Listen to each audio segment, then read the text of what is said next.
सभी का। अब देख रहे हैं गुलिस्तान न्यूज। मैं आपके साथ सोनिका सिंह। बुलेटिन की शुरुआत करेंगे, लेकिन उससे पहले नजर हेडलाइंस पर। देवभूमि में कोरोना की रफ्तार में आई कमी। 24 घंटे में आए 6 नए संक्रमित मामले, एक भी मरीज की मौत नहीं, 7 मरीज ठीक हुए। सक्रिय मामलों की संख्या 175 तक पहुंची।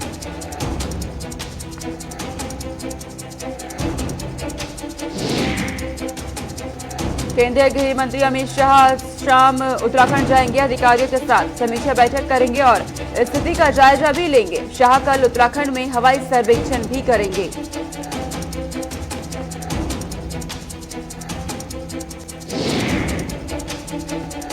सीएम पुष्कर सिंह धामी ने घोषणा की। सीएम धामी ने हर संभव मदद करने का भरोसा दिया है उत्तराखंड वासियों को। मृतकों के परिजनों को 4 लाख रुपए की मदद मिलेगी। वहीं मैदानी क्षेत्रों में 95,000 की मदद दी जाएगी। बुलेटिन की शुरुआत करते हैं। तमाम बड़ी खबरों से आपको रूबरू कराएंगे। सीधे उत्तराखंड लिए चलते हैं। बड़ी जानकारी इस वक्त सामने आ रही है। आज शाम को केंद्रीय गृह मंत्री अमित शाह उत्तराखंड के दौरे पर जाएंगे और जो स्थिति इस वक्त उत्तराखंड में बनी हुई है, जायजा लेंगे, जानकारी ली जाएगी। इस पर समीक्षा बैठक करेंगे और स्थिति का जायजा भी लेंगे। तो बड़ी जानकारी है। शाह कल उत्तराखंड में हवाई सर्वेक्षण भी करेंगे। उत्तराखंड में जिस तरीके से इस वक्त तबाही का मंजर देखा जा रहा है, उसकी जानकारी भी ली जाएगी अधिकारियों के साथ। और साथ ही साथ गृह मंत्री अमित शाह उत्तराखंड वासियों को कई सौगातें भी देंगे इस दौरान। तो बड़ी जानकारी है कि अमित शाह उत्तराखंड पहुंच रहे हैं। आज शाम अधिकारियों के साथ बैठक की जाएगी। जो हालात इस वक्त उत्तराखंड में बने हुए हैं, जायजा लिया जाएगा और तमाम अधिकारियों को निर्देश दिए जाएंगे कि समय रहते उत्तराखंड में जिस तरीके के हालात इस वक्त बने हुए हैं, उन पर काबू पाया जाए। कई सौगात भी उत्तराखंड वासियों को इस दौरान दी जाएगी। हाईकमान की तरफ से सीएम धामी से लगातार बातचीत की जा रही है फोन पर। हर संभव मदद पहुंचाने का ऐलान भी किया गया है। उत्तराखंड से हमारे ब्यूरो चीफ धीरेन्द्र प्रताप सिंह हमारे साथ जुड़ गए हैं तमाम जानकारी के साथ। धीरेन्द्र, उत्तराखंड में जिस तरीके की स्थिति इस वक्त बनी हुई है, ऐसे में गृह मंत्री अमित शाह पहुंच रहे हैं, कितना अहम हो जाता है? बिल्कुल सोनिका, देखिए उत्तराखंड में जो अनअपेक्षित पोस्ट मानसूनी आफत बरसी है, उसने कहर मचा के रख दिया और अभी तक सरकारी आंकड़ों में 42 लोगों की जान जाने की सूचना है, जबकि 11 लोग अभी भी लापता हैं और 12 लोग बुरी तरह से घायल हैं और 9 घरों को नुकसान पहुंचा है। ये रात 11 बजे तक का आंकड़ा बता रहा हूँ। अभी ये आंकड़े और बढ़ सकते हैं सोनिका। इस लिहाज से देखें तो प्रधानमंत्री नरेंद्र मोदी लगातार मुख्यमंत्री पुष्कर सिंह धामी के संपर्क में है और शायद प्रधानमंत्री के संज्ञान लेने के बाद गृह मंत्री का ये दौरा हो रहा है। मुख्यमंत्री ने इसकी पुष्टि की है कि 4 बजे केंद्रीय गृह मंत्री अमित शाह देहरादून पहुंचेंगे और इसके साथ वो राज्य के समस्त उच्चाधिकारियों और जो केंद्र की एजेंसियां लगी है राहत एवं बचाव कार्य में, उनके उच्चाधिकारियों के साथ बैठक लेंगे और इसकी समीक्षा करेंगे कि अभी तक कितना नुकसान हो गया है और जो राहत एवं बचाव कार्य चल रहा है वो किस तरह से चल रहा है। इसके साथ ही कल सुबह वो निकलेंगे, एरियल सर्वे करेंगे। प्रभावित जो बाढ़ प्रभावित इलाके हैं, जहाँ जहाँ इस तरह की आपदा ने कहर बरपाया है, उसका वो एरियल सर्वे भी करेंगे सोनिका। तो इस लिहाज से देखें ये एक बड़ा दौरा कहा जा सकता है, क्योंकि जिस तरह से उत्तराखंड में आपदा बरसी है, उत्तराखंड के लोगों को केंद्र के संवेदना की और सहयोग की पूरी जरूरत है। कहीं कहीं सेनाएं भी उतरी हुई है मैदान में। कुमाऊं के कई जिलों में, चंपावत वगैरह में सेनाएं भी काम कर रही लोगों को बचाने के लिए। तो निश्चित रूप से गृह मंत्री का ये जो दौरा है, लोगों की जो मुसीबतें हैं उसको कम करेगी, उनके आंसू पोंछेगी और उनको तत्काल राहत पहुंचाएगी सोनिका। धीरेन्द्र, अगर बात पहले की जाए, इससे पहले भी जब ऐसी आपदा आई थी, कांग्रेस की सरकार थी, उसके बाद देखा गया था कि सत्ता पलट हो गई थी उत्तराखंड में। क्या इसके तहत भी एक्टिव नजर आ रही है उत्तराखंड सरकार? बिल्कुल सोनिका, देखिए इस आपदा की जो तुलना अगर करें तो केदारनाथ से नहीं हो सकती, क्योंकि वह बहुत बड़ी आपदा थी और उसमें आप समझ सकती हजारों लोगों ने अपने प्राण खोए थे और पूरा प्रदेश उससे प्रभावित हुआ था। आपको बता दें कि 4500 से अधिक लोगों को सरकार ने मुआवजा दिया था, यानी कि 4500 लोग तो सरकार के आंकड़ों में ही अपनी जान खो चुके थे। इसलिए उस तरह की आपदा नहीं है, लेकिन फिर भी आप समझ सकती कि कुमाऊं मंडल में और गढ़वाल मंडल दोनों क्षेत्रों में जिस तरह से नुकसान पहुंचा है जान और माल को, निश्चित रूप से ये बड़ी आपदा है। लेकिन अब देखने वाली बात ये होगी कि जब आप उस समय की बात करेंगे तो उस समय जब आपदा आई थी तो मुख्यमंत्री दिल्ली में बैठ गए थे, तत्कालीन मुख्यमंत्री विजय बहुगुणा। लेकिन पुष्कर सिंह धामी उससे पूरी तरह से डिफरेंट है और वो लगातार जैसे ही सूचना मिली वो लखनऊ दौरे पे थे, वहां से तत्काल वापस आए और लगातार मैदानों फील्ड में जा रहे हैं। अभी ताजा सूचना आपको बता दूं कि उन्हें खटीमा जाना था और वहां हेलीकॉप्टर नहीं उड़ सका उनका, तो सड़क मार्ग से जा रहे हैं। मुख्यमंत्री पीड़ितों के बीच जा रहे हैं, उनको सांत्वना दे रहे हैं, उनके आंसू पोंछ रहे हैं और उनको तत्काल जो आर्थिक सहायता होती सरकार की तरफ से वो भी दी जा रही है। तो इसलिए ये नहीं कह सकते कि शिवराज सरकार कहीं भी फेल हुई है, तो बिल्कुल इसको सत्ता बदलने से नहीं जोड़ के देख सकते और ऐसा कुछ कहना भी बहुत। इसी बीच एक और बड़ी जानकारी सामने आ रही है। धीरेन्द्र हल्द्वानी में मुख्यमंत्री पुष्कर सिंह धामी खटीमा के लिए रवाना हुए, मौसम खराब होने के कारण हेलीकॉप्टर नहीं उड़ पाया है, तो बड़ी जानकारी इस वक्त आपको दे रहे हैं। जानकारी है कि सड़क मार्ग से खटीमा के लिए रवाना हुए हैं मुख्यमंत्री। जिस तरीके से धीरेन्द्र अभी हमें जानकारी दे रहे थे कि सड़क मार्ग से रवाना हुए हैं, तो बड़ी जानकारी है खटीमा के बाद चंपावत, रामगढ़ भी जाएंगे मुख्यमंत्री। धीरेन्द्र हमारे साथ लगातार जुड़े हुए हैं। धीरेन्द्र, आप जो अहम जानकारी इस वक्त दे रहे थे कि हवाई सर्वेक्षण से मौसम खराब होने के चलते नहीं पहुंच पाए, तो सड़क मार्ग से गए हैं, और इस वक्त वही जानकारी हम दर्शकों को दिखा रहे हैं। बिल्कुल सोनिका, देखिए जो हवाई सर्वेक्षण था कल मुख्यमंत्री पुष्कर सिंह धामी और उत्तराखंड के जो डीजीपी हैं अशोक कुमार ने हवाई सर्वेक्षण किया था और इसका जायजा लिया था। इसके साथ ही मुख्यमंत्री अब कुमाऊं मंडल में ही डेरा जमा लिए, क्योंकि सबसे ज्यादा जो नुकसान हुआ है इस आपदा का वो कुमाऊं मंडल के जिलों में हुआ है, हो चाहे नैनीताल हो, उधमसिंह नगर हो या चंपावत हो।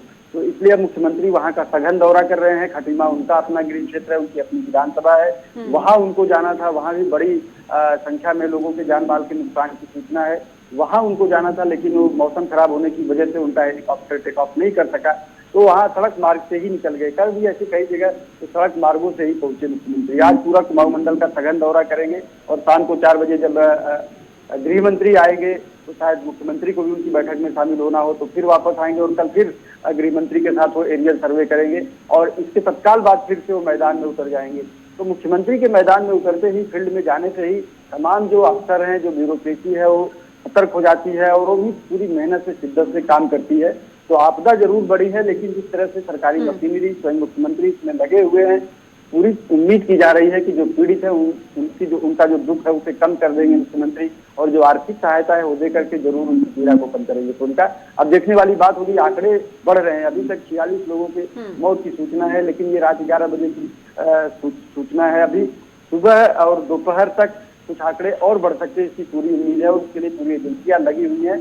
सेना से लगा के SDRF की जो 29 अलग अलग जगह बटालियने हैं, चेक पोस्ट है, वहां पर भी लोग काम कर रहे हैं और अलग अलग जो तस्वीरें आ रही हैं काफी डरावनी है। लेकिन संतोष की बात यह है सोनिका कि जो एजेंसियां हैं पूरी शिद्दत, पूरी मेहनत से लगी हुई है लोगों को बचाने में, और पूरी उम्मीद है कि जितना नुकसान इस आपदा में और हो सकता था उसको सरकारी एजेंसियां कम कर देंगी। प्रशासन पूरी तरीके से लगी हुई है धीरेन्द्र, लेकिन बात लोगों की जाए तो कितनी चुनौती झेल रहे हैं इस वक्त?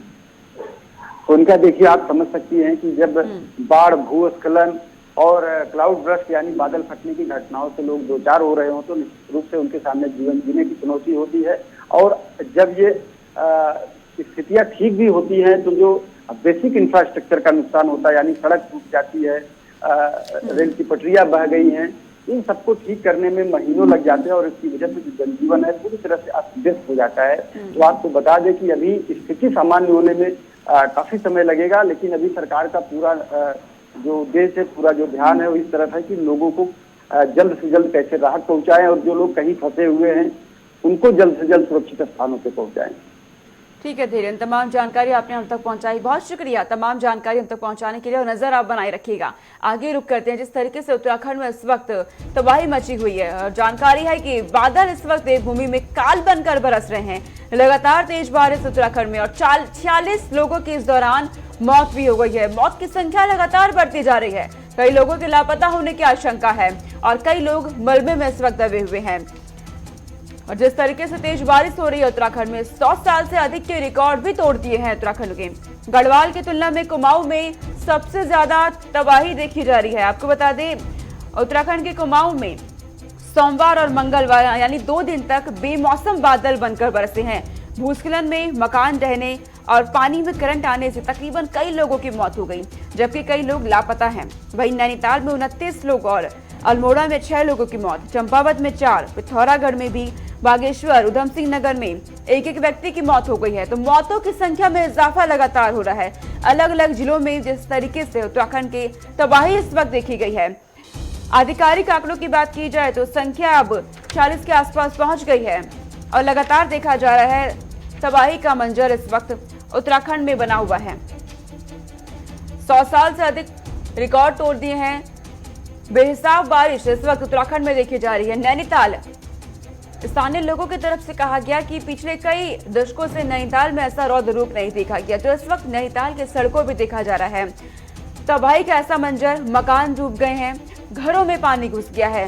चुनौती लोगों के लिए इस वक्त हो गई है, कई लोग लापता है। आधिकारिक आंकड़े भी जारी किए गए हैं मौतों की संख्या के। 40 के आसपास लोगों की इस वक्त मौत हो चुकी है उत्तराखंड में। विशाखा चौधरी संवाददाता मेरे साथ जुड़ गई हैं तमाम जानकारी के साथ। विशाखा, जिस तरीके से उत्तराखंड में तेज बारिश हो रही है, मौतों की संख्या में लगातार इजाफा हो रहा है। जी बिल्कुल सोनिका, देखिए जो 2 दिन का जो है तबाही बारिश बनकर एक तरीके से जो तबाही बारिश के द्वारा मचाई गई है, इससे राज्य में जान और माल दोनों का नुकसान हुआ है। और राज्य के जो नैनीताल जिले है वहां से सबसे ज्यादा जो मौत का आंकड़ा है वो निकलकर सामने आता है। अकेले नैनीताल जिले में लगभग 29 लोगों की जो मृत्यु की खबर है वो जो डिजास्टर विभाग है वहां से दी गई है, आपदा प्रबंधन विभाग है वहां से दी गई है।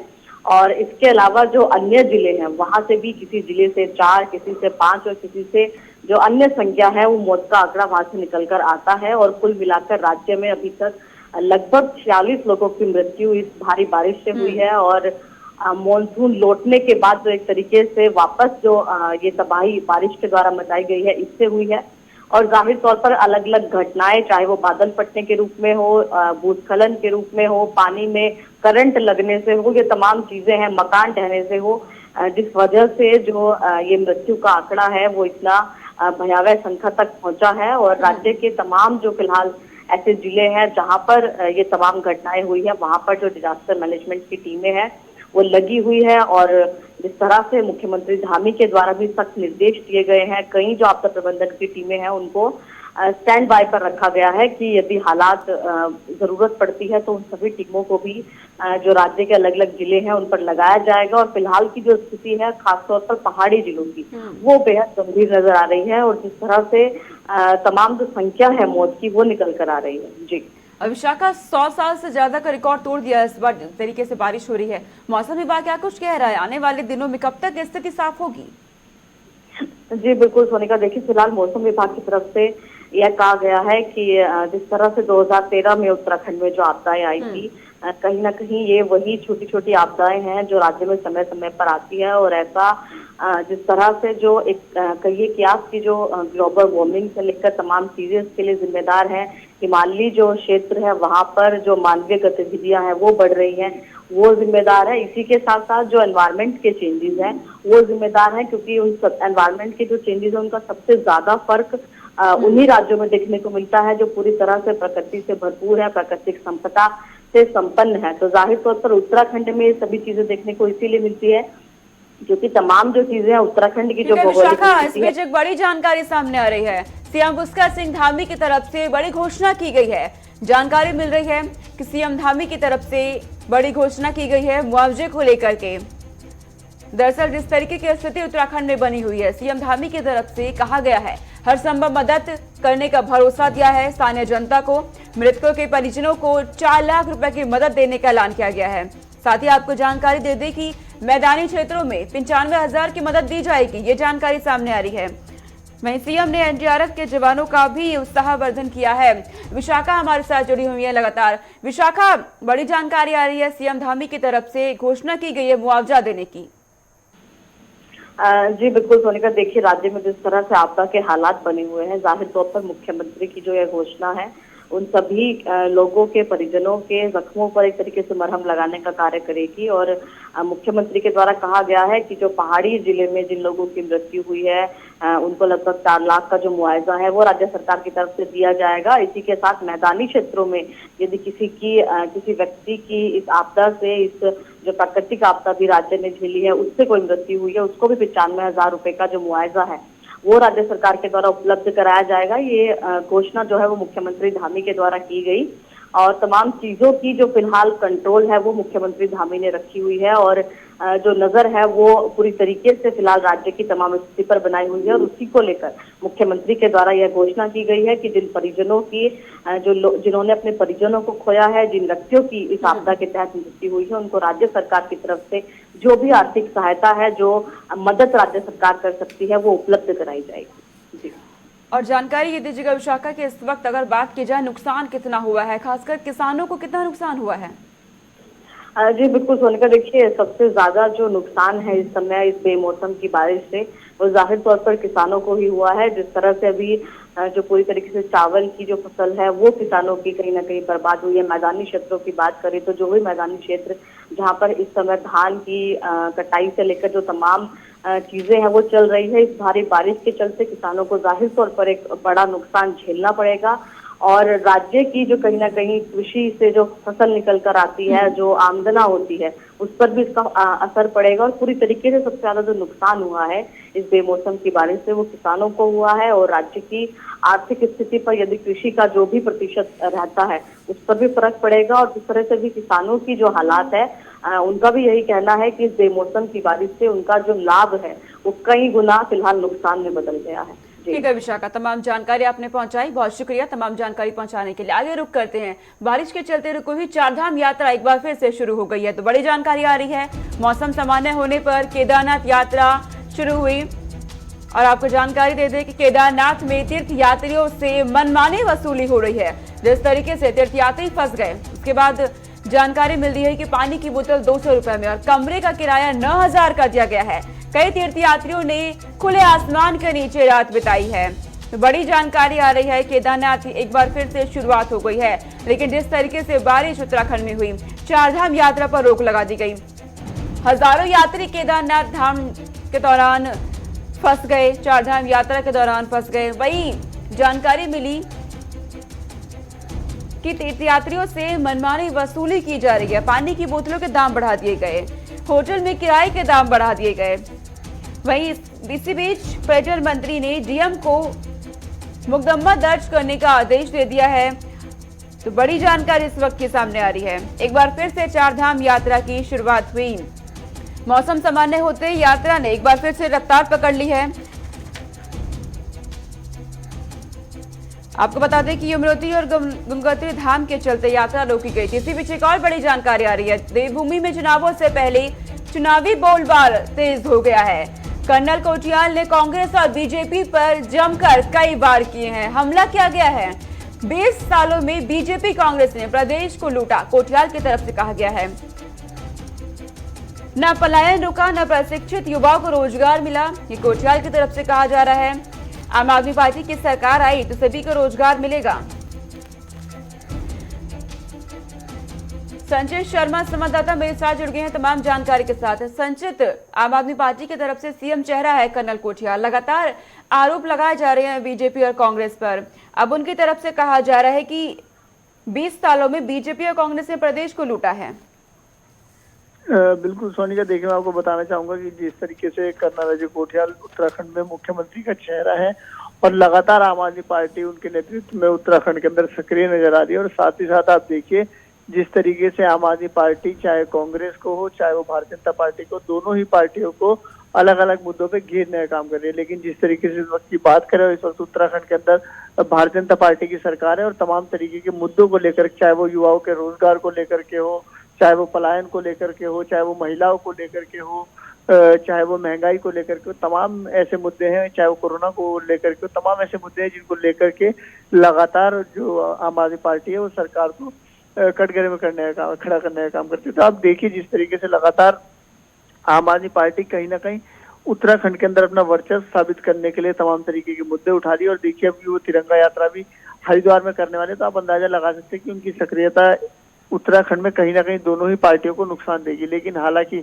अगर अभी उत्तराखंड के लोगों की बात करें, उत्तराखंड के जो जनता है उनके मूड की बात करें, तो अभी भी वो भारतीय जनता पार्टी और कांग्रेस पार्टी के अलावा आम आदमी पार्टी को स्वीकारने के लिए नहीं तैयार है। क्योंकि आप देखिए जिस तरीके से फ्री चीजों की घोषणाएं लगातार अरविंद केजरीवाल द्वारा की जा रही है, चाहे वो कर्नल अजय कोटियाल के द्वारा की जा रही है, तो उससे आप एक अंदाजा लगा सकते हैं कि उत्तराखंड की जनता में हर वर्ग को साधना बहुत जरूरी है। चाहे वो कोई भी वर्ग हो, चाहे वो महिला वर्ग हो, चाहे वो युवा हो, हर वर्ग को साधे बिना उत्तराखंड की राजनीति में अपनी सत्ता बनाना काफी मुश्किल हो सकता है सोनिका। संचित, रोजगार को लेकर आम आदमी पार्टी की तरफ से लगातार निशाने साधे जा रहे हैं। एक बार फिर से कहा गया है कि युवाओं को रोजगार नहीं मिला है बीजेपी या कांग्रेस के राज में, यानी रोजगार के जरिए 2022 में पहुंचने की कोशिश है। बिल्कुल, देखिए युवाओं के जरिए जो भारतीय जनता पार्टी की अगर बात करें, आम आदमी पार्टी की बात करें, सब सत्ता में पहुंचना चाहते हैं। और देखिए जिस तरीके से पुष्कर सिंह धामी की अगर हम बात करें तो देखिए जब आम आदमी पार्टी ने उनके ऊपर महंगाई को लेकर के, युवाओं के रोजगार को लेकर के प्रहार किया, तो उसका पुष्कर सिंह धामी अलर्ट मोड पर आए और उन्होंने तुरंत जो भर्तियां थी उनको खोला और साथ ही साथ जो भर्तियों के जो फॉर्म होते हैं उसको लेकर के निःशुल्क करने की जब बात कही तो कहीं ना कहीं युवाओं को साधने का उन्होंने काम किया और बेरोजगारी का मुद्दा जो लगातार आम आदमी पार्टी उठा रही थी उसको कमजोर करने का उन्होंने काम किया। सोनिका, ठीक है संचित, बहुत शुक्रिया तमाम जानकारी हम तक पहुंचाने के लिए। इस बीच बड़ी जानकारी आ रही है, देवभूमि में कोरोना की रफ्तार में कमी आई है। रफ्तार थमने लगी है कोरोना वायरस की। उत्तराखंड में 24 घंटे में 6 नए संक्रमित मामले सामने आए हैं। 24 घंटे के अंदर 6 नए संक्रमित और राहत भरी खबर है कि एक भी मरीज की मौत नहीं हुई, 7 मरीज ठीक भी हुए। इस दौरान जानकारी है कि सक्रिय मामलों की संख्या 175 इस वक्त उत्तराखंड में। तो मामले लगातार कम हो रहे हैं, रफ्तार थमती नजर आ रही है उत्तराखंड में। तो देवभूमि में कोरोना की रफ्तार कम होती नजर आ रही है। जिस तरीके से प्रशासन वैक्सीनेशन कर रहा है रोजाना रिकॉर्ड स्तर पर, लक्ष्य के बेहद करीब पहुंचता नजर आ रहा है उत्तराखंड। लक्ष्य रखा गया है पूरे उत्तराखंड को दिसंबर के अंत तक वैक्सीनेट कर दिया जाएगा। इसके मद्देनजर आंकड़े बेहद कम होते नजर आ रहे हैं उत्तराखंड में। 24 घंटे के अंदर एक भी मरीज की मौत नहीं हुई और 6 नए संक्रमित, 7 मरीज ठीक भी हुए हैं। इस बीच पंजाब से एक बड़ी जानकारी आ रही है। पंजाब के पूर्व सीएम अमरिंदर सिंह ने बड़ा ऐलान कर दिया है। कैप्टन अमरिंदर सिंह अपनी नई पार्टी बनाएंगे, यह ऐलान किया गया है अमरिंदर सिंह की तरफ से। किसानों का मुद्दा सुलझा तो बीजेपी से गठबंधन भी करेंगे, ये भी कहा गया है अमरिंदर सिंह की तरफ से। पंजाब का भविष्य सुरक्षित होने तक शांति से नहीं बैठूंगा, कैप्टन लगातार बयानबाजियां कर रहे हैं। उनकी तरफ से अब ये बड़ा ऐलान कर दिया गया है कि अपनी अलग पार्टी बनाएंगे। आपको जानकारी दे दें कि बीते महीने ही उनकी तरफ से इस्तीफा दिया गया है कांग्रेस में से, और अब ऐलान किया है कि अगर किसानों का मुद्दा सुलझा तो बीजेपी के साथ गठबंधन भी कर सकते हैं और अपनी एक नई पार्टी बनाएंगे। यानी पंजाब की राजनीति लगातार गर्माती जा रही है और मामला सुलझने का नाम नहीं ले रहा। अब पंजाब के पूर्व सीएम रहे अमरिंदर सिंह ने यह बड़ा ऐलान कर दिया है, अपनी नई पार्टी बनाएंगे और 2022 में जीतने की पूरी कोशिश की जाएगी। इनकी तरफ से कहा गया है तमाम क्षेत्रीय दल पंजाब के, उनके साथ भी जुड़ने की पूरी कोशिश की जा रही है। कई नेताओं से संपर्क में है इस वक्त अमरिंदर सिंह। कहा गया है कि भविष्य सुरक्षित होने तक शांति से नहीं बैठेंगे। तो बड़ी जानकारी है, पंजाब में राजनीति लगातार गर्माती जा रही है। 2022 में विधानसभा के चुनाव होने हैं, उससे पहले पंजाब कांग्रेस का विवाद सबके सामने रहा। कैप्टन अमरिंदर सिंह ने इस्तीफा दिया मुख्यमंत्री पद से, उसके बाद लगातार उनकी तरफ से बयानबाजियां की गई और अब उन्होंने ऐलान कर दिया है कि बीजेपी के साथ गठबंधन भी कर सकते हैं अगर किसानों का मुद्दा सुलझ जाता है, और अपनी एक नई पार्टी बनाएंगे। 2022 में दावा किया जा रहा है अपनी पार्टी के साथ आने का। हालांकि देखना होगा कि 2022 में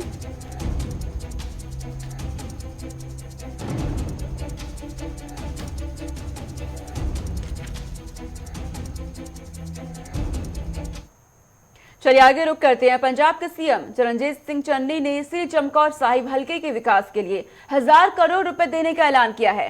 चन्नी ने लोगों को कहा कि जिन उम्मीदों को लेकर उन्हें चुना गया वे उस पर खरा उतरेंगे, लोगों के विकास के लिए लगातार सेवा करते रहेंगे। उन्होंने यहां से 3 बार चुने जाने पर लोगों का आभार जताया। क्या कुछ कहा है, देखते हैं इस रिपोर्ट में। पंजाब के मुख्यमंत्री चरणजीत सिंह चन्नी ने श्री चमकौर साहिब हलके के विभिन्न गांव के विकास के लिए 1000 करोड़ रुपए की लागत वाले कई विकास प्रोजेक्टों का ऐलान किया।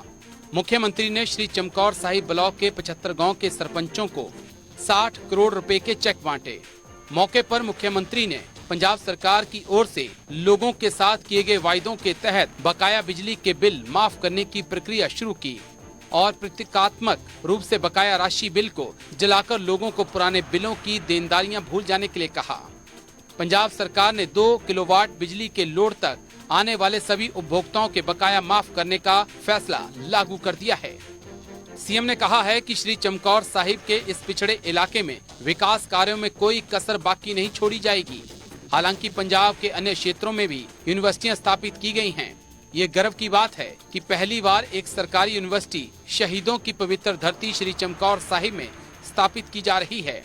यूनिवर्सिटी का निर्माण करने के लिए 42 करोड़ की भूमि खरीदी जा चुकी है। उन्होंने खुलासा किया कि 500 करोड़ रुपए की लागत के साथ स्थापित हो रही कौशल विकास यूनिवर्सिटी के निर्माण के लिए 100 करोड़ रुपए के टेंडर जारी किए जा चुके हैं। वीडियो जर्नलिस्ट सुनील पांडे के साथ गगनदीप कौर, ब्यूरो रिपोर्ट, चंडीगढ़। चलिए इस बुलेटिन में इतना ही। खबरों का सिलसिला लगातार जारी है। देखते रहिए गुलिस्तान न्यूज। नमस्कार।